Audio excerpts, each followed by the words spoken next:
बिस्मिल्लाहिर्रहमानिर्रहीम। शुरू करता हूं अल्लाह के पाक नाम से जो बहुत बड़ा मेहरबान निहायत रहने वाला। दोस्तों, बहनों, भाइयों, बुजुर्गों, अस्सलाम वालेकुम वरहमतुल्लाहि वबरकातुहू।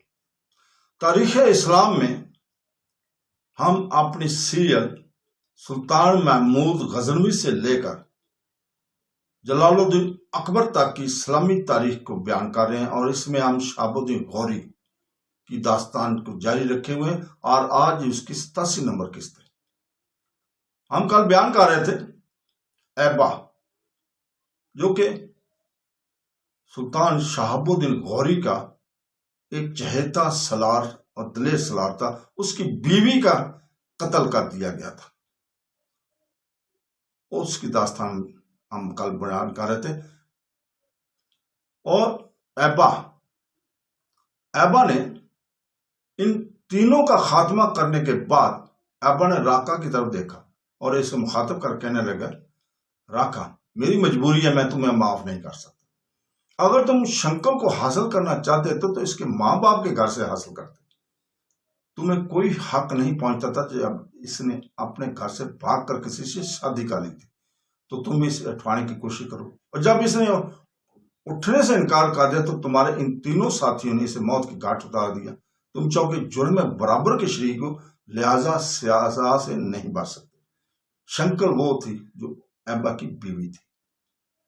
इसके साथ ही ऐबा खुद राका की तरफ बड़ा झटके के साथ तलवार बेनियाम की और तलवार बुलंद करके गिराई और राका का काम तमाम करके रख दिया।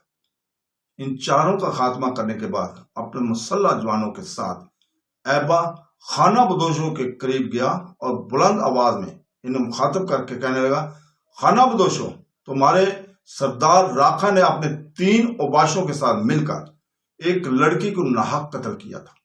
वो लड़की किसी की बीवी थी। ये इस पर कब्जा करना चाहता था। राका और ये तीनों ओबाशों को कत्ल कर दिया है।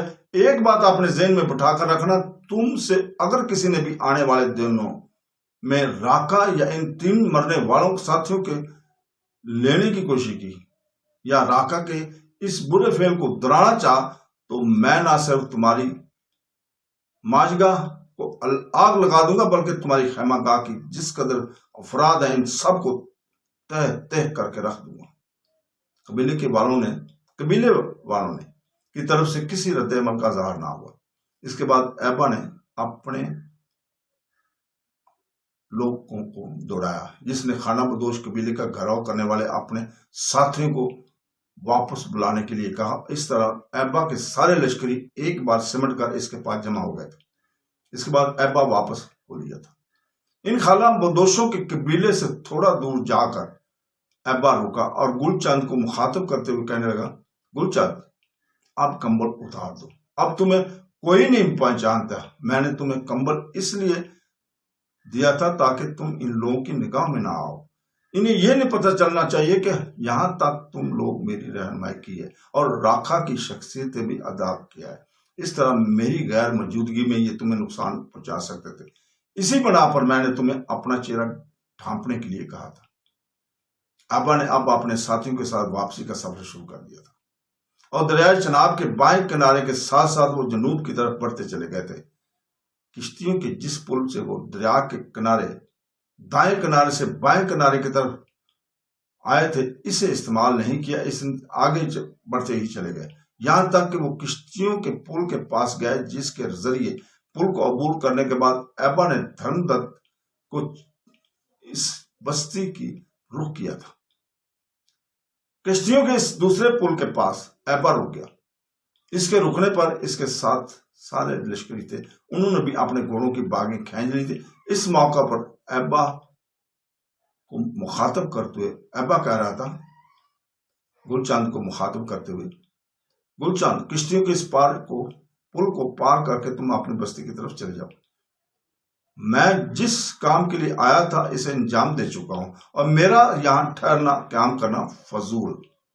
बहरहाल मैं तुम्हारे बाप का शुक्रगुजार हूं कि तुम लोगों ने मुझसे तावन और राका तक मेरी रहनुमाई की। अगर तुम लोग ऐसा ना करते, यहां तक कहते कहते ऐबा को रुक जाना पड़ा, इसलिए कि इसके बात काटते हुए गुलचंद बोल पड़ा था। ऐबा, हमारे अजीज, पहले तो मैं इस खुदावंद कुद्दूस का इंतहा दर्जे का ममनून हूं जिसने हमें जाहली से निकालकर रोशनी की मंजिलों से हमकनार किया। तुमने चौंके शंकर से शादी कर ली थी, इसकी बिना पर तुम्हारी जात अब हमारे लिए काबिल एहतराम और इंतहा दर्जे की है। इस मौका पर मैं कहना चाहता हूं कि क्या ऐसा मुमकिन नहीं कि आप अपने साथियों समेत हमारी बस्ती की तरफ चले और आज की शब हम आपकी मेहमान नवाजी करें। गुलचंद की इन अल्फाज के जवाब में ऐपा मुस्कुराया। अपने घोड़े को आगे बढ़ाकर उसने गुलचंद की पीठ थपथपाई और कहने लगा, गुलचंद मेरे अजीज, ऐसा क्यों कि मुमकिन है। मेरे साथ देखो कितने मुसल्ला जवान, इनकी जियाफत कोई आसान काम नहीं है। इसके अलावा मुझे फिर फौर अपने लश्कर में वापस पहुंचना है। जवाब में गुलचंद मुस्कुराया, कहने लगा, आप अपने साथियों के ज्यादा होने की बिल्कुल फिक्र मत और परेशानी न करें। बाप इस बस्ती का सरदार है, मेरा बाप इस बस्ती का सरदार है और हम इससे ज्यादा लोगों को भी आओ वक्त और तवाजा जियाफत का इंतजाम कर सकते हैं।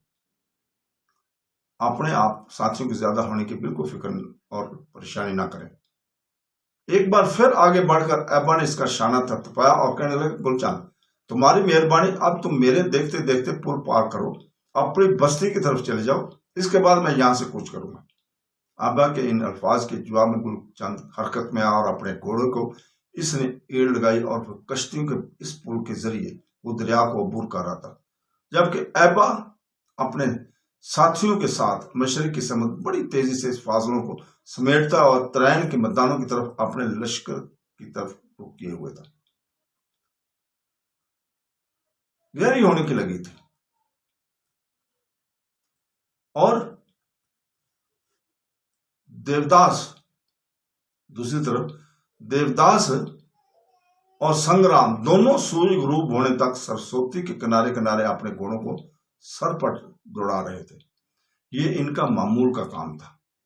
घोड़ दौड़ से वापस आने के बाद उन्होंने अपने घोड़ों को बांधा और इससे जेन और दाने अलग किए। कुछ देर तक दोनों अपने अपने घोड़ों को चारा डालते रहे।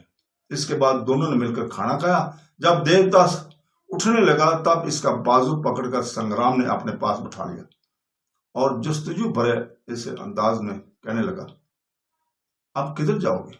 मेरे ख्याल में तो चलो अब चलकर आराम करते हैं। संग्राम ने इसका बाजू पकड़कर खींचा। तब देवदास फिर अपनी निश्चित पर बैठे मजबूर और फिर संग्राम को मुखातब कर कहने लगा, भाई मैं थोड़ी देर तक लौट कर आता हूं, मैं जरा कुमार देवी से मिलकर आऊंगा ताकि आज शाम तक मैंने उसे मोहलत दी थी। भाई अब मैं इस मामले को मैं तंग आ चुका हूं, मेरी बेजारी अपनी इंतहा को पहुंच चुकी है। आज अगर इसने फैसला कुन जवाब ना दिया तो मैं इस रोज रोज के फैसले, वादा और ऐद का खात्मा कर दूंगा। ना रहे बांस और ना बजे बांसुरी। मैं इस कमार देवी का खात्मा करके इसको दरिया सरस्वती में फेंक दूंगा और अपने मन में ये ठान लूंगा कि कमार देवी मेरी मुलाकात हुई ही ना थी। जो लड़की इस तरह अपनी हठ धर्मी पर कायम रहने वाली हो, इस बात करने में ही ना आने वाली हो, इससे किसी बेहतरी और अच्छाई की उम्मीद की जा सकती है। हाँ तक कहने के बाद यहां तक कहने के बाद जब देवदास खामोश हुआ तब संग्राम बड़ी गौर से इसकी तरफ देखता रहा। फिर इसकी गर्दन झुक गई, कुछ सोचने लगा। इसके बाद देवदास को मुखातब कर कहने लगा, देवदास मैं तुम्हें इसके पास जाने से रोकना नहीं चाहता, लेकिन इसके पास जाने से पहले तुमसे ये जरूर कहूंगा, इसके साथ नरम सलूक रखना, सख्ती से पेश ना आना। देखो सख्ती के नतीजे तुम्हारे हक में नहीं होंगे, फिर तुम इसे मौत की घाट उतार कर इसका खात्मा कर दोगे तो तुम्हें क्या मिलेगा? तुम तो जो इतनी जिद्दोजहद उसे उच्च से उठाकर यहां लाए, अपने पास रखा, इसका नतीजा क्या यही निकलना चाहिए कि इसे मौत के घाट उतार दिया जाएगा। यहां तक कहने के बाद संग्राम रुका। फिर बात को आगे बढ़ाते हुए कह रहा था, देवदास मैं समझता हूं इसे यहां लाकर हमने इससे मुनासिब सलूक नहीं किया। अगर हम इस तरीका के साथ अपने साथ मिलाने की कोशिश करते तो मेरे ख्याल में अब तक वो तुम्हें अपनी जिंदगी, अपने जीवन साथ का साथी बनाने के लिए तैयार भी हो जाती। यहां तक कहने के बाद संग्राम रुका फिर अपनी बात को आगे बढ़ाते हुए कह रहा था, देवदास यहां तक लाने के बाद, देवदास यहां लाने के बाद इसे एक कैदी की तरह 2 कमरों के अंदर बंद करके रखा है। इसे तुम बाहर की हवा तक लगने नहीं देते हो। इस तरह वो ये महसूस कर रही है कि इसे एक तरह की हिफ्ज़-ए-बिजा में रखा हुआ है। अगर यहाँ लाने के चंद दिन बाद या चंद हफ्ते बाद तुम इसे अपने एतमाद में लेने के लिए इसे अपने साथ दरिया सरस्वती के किनारे के घोड़ दौड़ के लिए ले जाया करते और बातों ही बातों में इसे अपने करीब लाने की कोशिश करते, तो मैं समझता हूँ इसे मामले में कामयाब हो चुके होते। लेकिन मेरे भाई, तुमने ऐसा नहीं किया। जब से ये आई है 2 कमरों के अंदर बंद है, ना इसे कभी हवेली से बाहर निकाला गया और इसे यूं रखा गया जैसे वो इंसान नहीं बल्कि कोई माफूक और फितरत मखलूक है। जैसे अगर बाहर निकाला गया तो हवा की तरह तखय्युल होकर रह जाएगी। तुमने इसे एक मुजरिम की तरह इन 2 कमरों में बंद करके रखा हुआ है। इसे कम से कम बाहर निकालने अपने साथ सैर और तफरी के लिए ले जाया करते, तो मैं समझता हूँ आज सूरत मुख्तलिफ होती। संग्राम रुका, फिर मजीद कहते हुए बोलने लगा कि बात को आगे बढ़ा रहा था। देवदास, जो बातें मैं कह रहा हूं इन बातों की तरफ इशारे में पहले भी कई बार कर चुका था और तुमसे कर चुका हूं, लेकिन कभी तुमने इस पर अमल करने की कोशिश नहीं की। अब अगर तुम इसके तो नरमी से इसके साथ गुफ्तगू करना, सपाट सख्त लफ्ज़ में इससे धमकी देना, अगर तो वो तुम्हारे साथ शादी करने पर तैयार ना हुई तो तुम इसे मौत की घाट उतार दोगे। इस तरह तो वो अकड़ जाएगी, मौत के भी परवाह नहीं करेगी। वो बोलता रहा। देवदास खामोश होकर इसकी बातें सुनता रहा। संग्राम जब खामोश हुआ तब बेबसी में संग्राम की तरफ देखते हुए कहने लगा, तुम ही बताओ मुझे क्या करना चाहिए, मैं तो अब इस मामले में बिल्कुल तंग आ गया। संग्राम मुस्कुराया, कहने लगा, तुम ऐसा करो, आज के चौके वादा है, लिहाजा तुम इसके पास जाओ, लेकिन नरमी से इससे गुफ्तगू करना और इसे समझाने की कोशिश करना। लठ मारी से काम नहीं लेना। अब तुम जाओ, बहरहाल अब तुम जाओ और इससे बात करो, फिर आकर बताओ कि इसका क्या रद्द अमल है। मेरी तरफ राजकुमारी कुमार देवी अपने कमरे में अकेली बैठी थी। दूसरी तरफ राजकुमारी कुमार देवी अपने कमरे में अकेली बैठी गहरी सोचों में डूबी हुई थी कि इसके कमरे में रामदास दाखिल हुआ। इसके खाने के उठाए हुए था, इसके लिए खाने के बर्तन उठाए हुए था। चुपचाप आगे बढ़ा, खाने के बर्तन इसने कुमार देवी के सामने रख दिए। कुछ कहना चाहता था कि कुमार देवी ने इसे मुखातब करने से पहले की, रामदास, वो उम्र में तुम मेरे बाप की जगह हो, लेकिन जब तुम मेरे कमरे में दाखिल होते हो तो मुझे मेरे भाई बहुत याद आता है। ये कि इसका नाम रामदेव है और तुम्हारा नाम रामदास है। थोड़ी देर के लिए राजकुमारी कुमार देवी रुकी, फिर रामदास को मुखातब करके कह रही थी, रामदास, कभी कभी मैं अपनी जात से मुतल्लिक सोचती हूँ तो अपनी जिंदगी से मायूस हो जाती हूँ, लेकिन जब तुम कमरे में आते हो तुम्हारा रवैया देखते हुए मैं अपने मन को फिर जीने की हिम्मत बढ़ा लेती हूँ। कभी कभी सोचती हूँ कि तुमसे बहुत कुछ पूछूं और इससे मुतल्लिक जानने की कोशिश करूं कि ये किस जगह है, कहाँ है, किस किस्मत को रास्ते जाते हैं और इस मार्ग से निकलने के लिए सदर दरवाजे के अलावा भी कोई रास्ता है। कुमार देवी जब खामोश हुई तो रामदास बड़े गौर से इसकी तरफ देखते हुए इंतहाई शफ़क़त में कहने लगा, बेटी, आज मैं तुमसे बहुत कुछ पूछना चाहता हूं। देखो, जिन लोगों के तुम हत्थे चढ़ी हुई हो, इन्हें मैं इंसान नहीं समझता। इनके पास इंसानियत भरा दिल ही नहीं है। वो इनके यहाँ औरत की कदर कीमत नहीं। बेटी, औरत की कदर वो करने वाले होते हैं जिनके यहाँ माँ हो, बहन हो, बेटी हो, लेकिन ये देवदास इन रिश्तों से खाली हो चुका है। रामदास जब रुका तब जुस्तजू भरे अंदाज में इसकी तरफ देखते हुए कुमार देवी ने पूछ लिया, बाबा, तुमने कहा था कि तुम आज मुझसे कुछ पूछना चाहते हो। पूछो, क्या पूछना चाहते हो?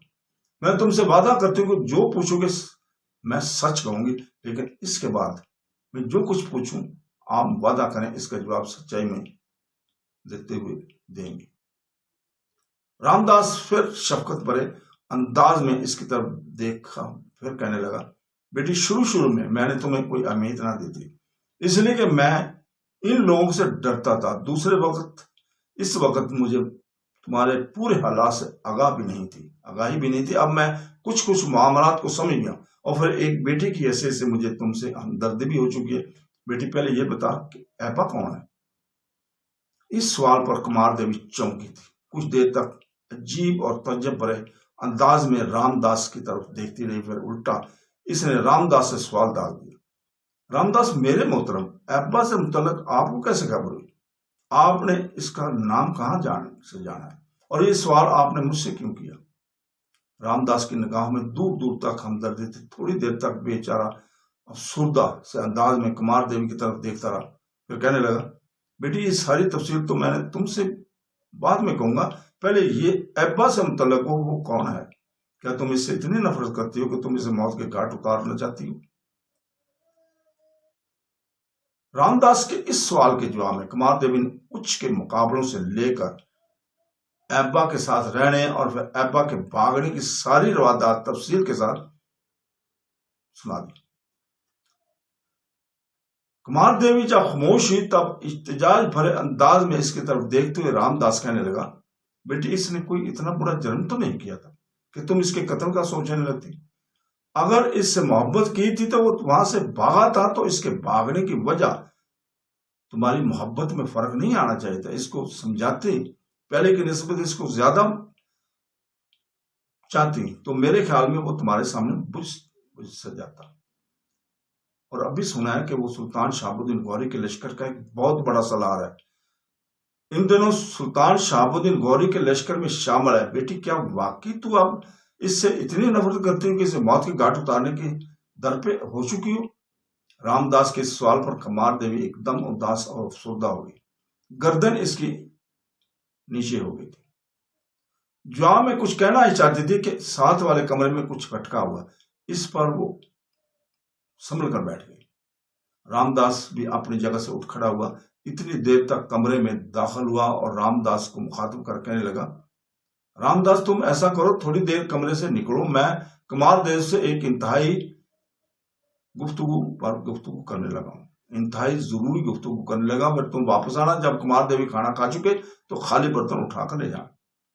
रामदास ने जवाब में कुछ भी ना कहा, बस गर्दन को खम्द करते हुए इसने अपनी रामदासी का आजार किया और चुपचाप कमरे से निकलकर बाहर चला गया था। देवदास आगे बढ़कर कुमार देव के सामने बैठ गया, फिर इसे मुखातिब करके कहने लगा, कुमार देवी तुमने मेरे साथ वादा किया था कि एक दिन बाद मुझे जवाब दोगे। क्या तुम मेरे से शादी करने के लिए तैयार हो या नहीं? क्या तुमने मेरी इस पेशकश का जवाब सोच रखा है या नहीं? तुमने कहा था कि एक दिन बाद फैसला करूंगी और अब तुम्हारा फैसला ही सुनने के लिए आया। देवदास के इस सवाल के जवाब में कुमार देवी थोड़ी देर मुस्कुराकर इसकी तरफ देखती रही।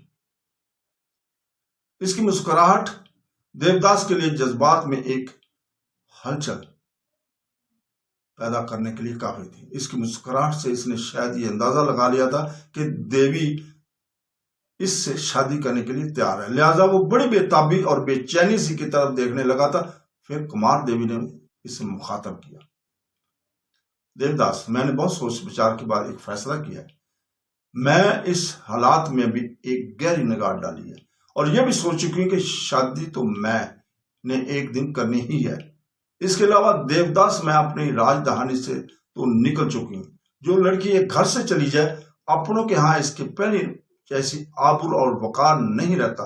हालत मेरी भी यही है। मैंने ये भी सोचा है कि अगर मैं किसी न किसी तरह तुमसे जान छुड़ाकर भाग भी जाऊं तो हो सकता है मेरे माँ बाप, मेरा बहन भाई, मेरे दिगर अजीजों कारब और रिश्तेदार मुझ पर बदचलनी और बेआबरूई का इल्जाम लगाएं और मैं इसे बर्दाश्त भी ना कर सकूं और अपने आप को खात्मा करने के लिए तैयार हूं। लिहाजा इन सब अंदेशों के सामने रखते हुए मैंने अपनी जात के लिए एक बेहतरीन फैसला किया। मेरा फैसला यह है कि मैं तुमसे शादी करूंगी। मैं तुमसे गुजारिश करती हूँ इसलिए कि मुझे 2 दिन की मोहलत दो। इसके बाद तुम मुझे जहां भी लेकर जाओगे, जिस मंदिर में भी लेकर जाओगे, मैं खुशी का इजहार करते हुए तुमसे शादी कर लूंगी।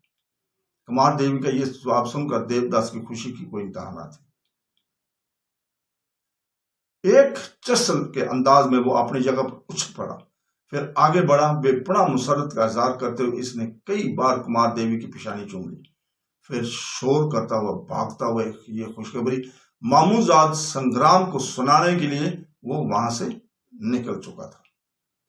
तो दोस्तों, इसके साथ इजाजत चाहते हैं। कल तक के लिए अल्लाह हाफ़िज़।